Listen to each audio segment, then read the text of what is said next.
Bienvenidos a un nuevo vídeo. En él vamos a hablar de una de las aplicaciones más interesantes que tiene el análisis diferencial, que es el de resolver problemas de optimización. En muchas situaciones reales, hay que encontrar el valor máximo o mínimo de una función en un intervalo.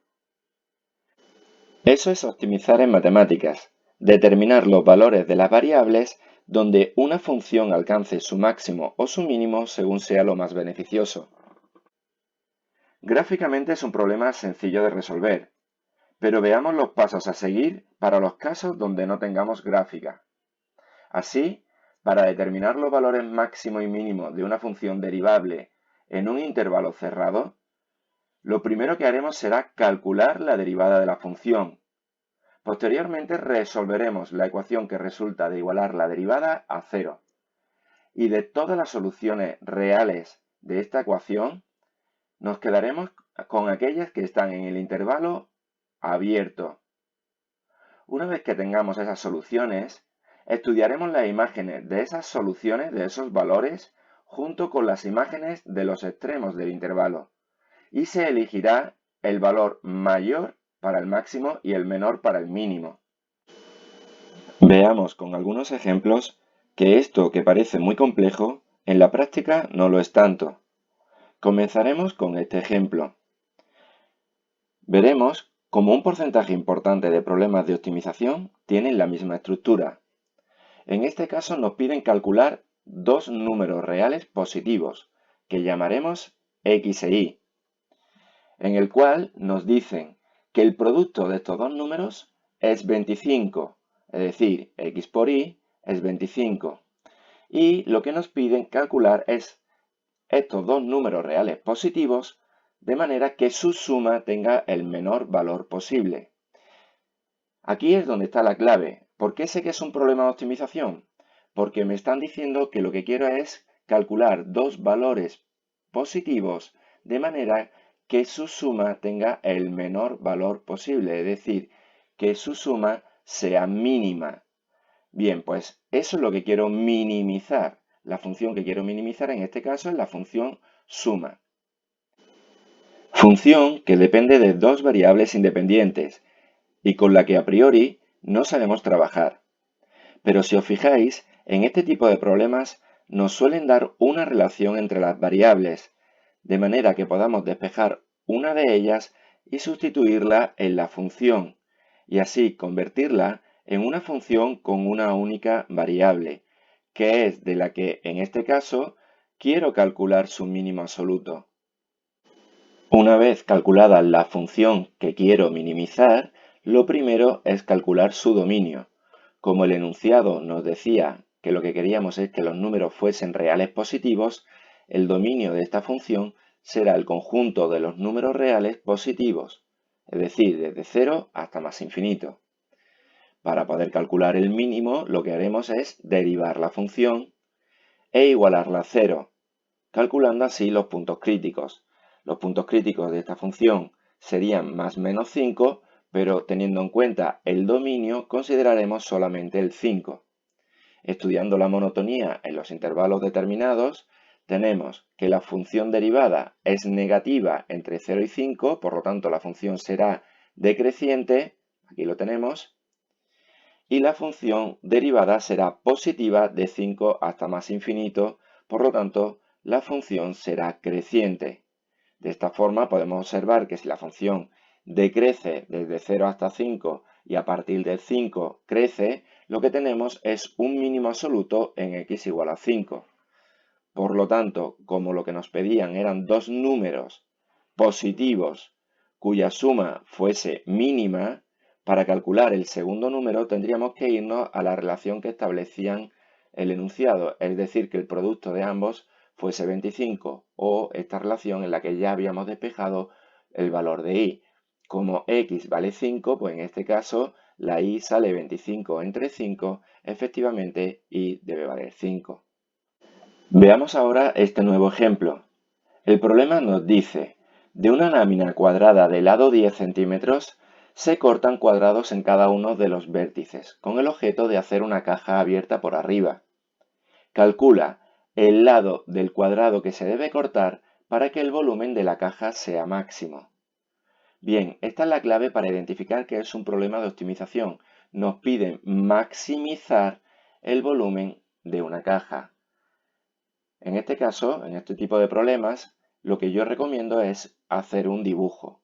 Representamos nuestra lámina cuadrada, ponemos los datos, el lado de esa lámina va a ser 10 centímetros, y como lo que nos piden es calcular el lado del cuadrado que debo cortar en las 4 esquinas, a ese lado de esos cuadrados que vamos a recortar le llamamos X, que va a ser la incógnita de nuestro problema.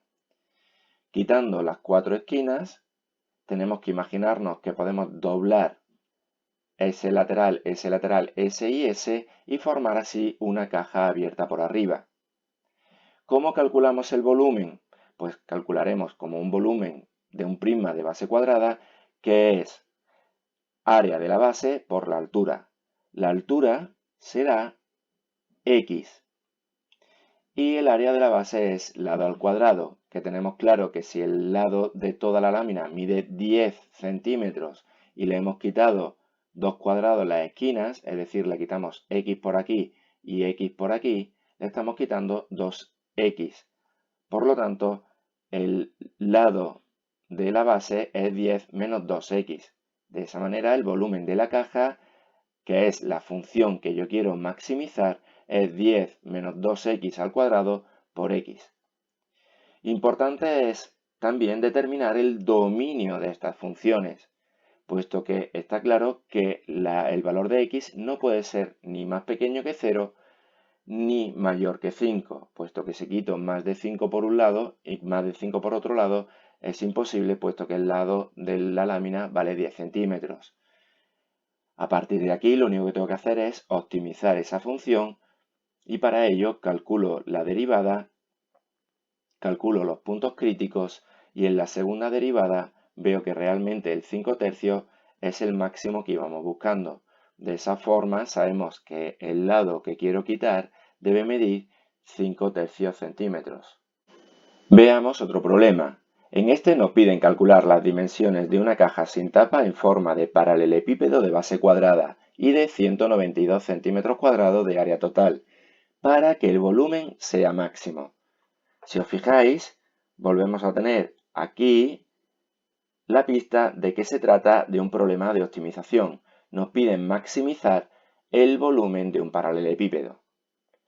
En este caso, como en el anterior, lo recomendable es representar nuestro paralelepípedo. Como se trata de un paralelepípedo de base cuadrada, llamamos X al lado de la base e Y le vamos a llamar a la altura del paralelepípedo.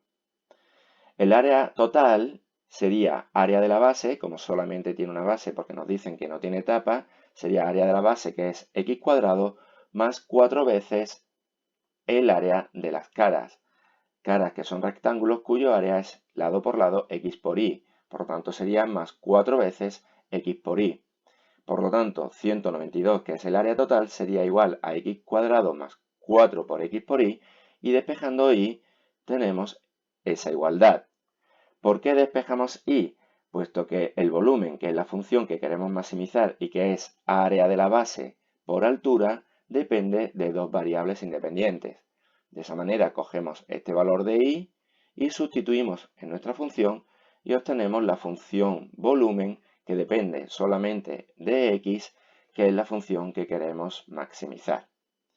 Lo primero es decir que el dominio de esa función es el conjunto de los números reales positivos, puesto que X es el valor del lado de la base, y el lado de la base no puede ser ni negativo, ni tiene sentido tampoco que sea 0.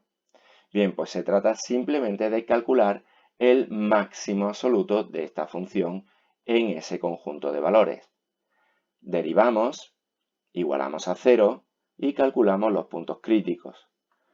Estudiamos la monotonía de esos conjuntos y vemos que la función es creciente de 0 hasta 8 y decreciente de 8 hasta más infinito. Por lo tanto, 8 es un máximo relativo de la función, pero es fácil ver que se trata de un máximo absoluto, puesto que la función crece y luego decrece. Por lo tanto, el valor más alto de la función lo alcanza en x igual a 8. Como lo que nos pide son las dimensiones del paralelepípedo para que el volumen sea máximo, nos faltaría calcular el valor de y. Lo que tendríamos que hacer es calcular el valor de y a partir del valor de x sustituido en esta expresión. De esa forma nos sale que y vale 4. Y así podemos concluir que el volumen del paralelepípedo será máximo cuando la base mida 8 centímetros de lado y la altura del paralelepípedo sea de 4 centímetros. Finalizaremos con el siguiente problema, el cual nos dice: se desea construir un depósito de latón con forma de cilindro de área total 54 centímetros cuadrados. Determina el radio de la base y la altura del cilindro para que el volumen sea máximo. Aquí volvemos a tener la clave para determinar que se trata de un problema de optimización. Nos pide maximizar el volumen del cilindro. Para ello, lo recomendable, y tal y como hemos hecho en los ejercicios anteriores, es representar en este caso el cilindro y sobre él las incógnitas de nuestro problema. Llamaremos R al radio de la base y H a la altura del cilindro. Como el dato que nos da el problema es que el área total mide 54 centímetros cuadrados, necesitamos saber la fórmula del área total de un cilindro, que para quien no lo recuerde tendría que hacer el desarrollo plano del cilindro. En este caso sabemos que el área total es 2 veces el área de la base, 2pi por r cuadrado, más el área lateral, 2πr por la altura. De esta forma podemos igualar esa fórmula al 54 centímetros cuadrados. Como el volumen, que es la función que yo quiero maximizar, es área de la base, pi por r cuadrado, por altura, que es h, esa función, en principio, depende de dos variables independientes, el radio y la altura. Pero esa relación que habíamos establecido anteriormente nos permite despejar, por ejemplo, la altura y sustituir en nuestra función, y así dejar una función con una única variable independiente, función que es la que quiero estudiar. Lo primero para ello será calcular el dominio. Como el radio no puede ser ni negativo ni cero, vemos que el dominio de esta función será el conjunto de los números reales positivos. Ya de lo que se trata realmente es de calcular el máximo de esta función. Para ello, derivamos la función, igualamos a 0, calculamos los puntos críticos y estudiamos la monotonía de la función en estos conjuntos. Así vemos que la función desde 0 hasta 3 raíz de pi partido por pi es creciente y decreciente a partir de ese valor. Por lo tanto, la función que crece y luego decrece, vemos que tiene un máximo, y en este caso vemos que también es absoluto, en 3 raíz de pi partido por pi. Por lo tanto, el volumen será máximo cuando el radio tenga este valor. ¿Cómo calculamos también la altura? Pues sabiendo el valor del radio, nos venimos a esta expresión y sustituimos en la altura. De manera que el volumen del cilindro será máximo cuando el radio mida 3 raíz de pi partido por pi, que son unos 1,69 centímetros, y la altura del cilindro mida unos 3,39 centímetros. Espero que a partir de este vídeo os resulten más fáciles los problemas de optimización. Ya solo daos las gracias y desead que paséis un buen día.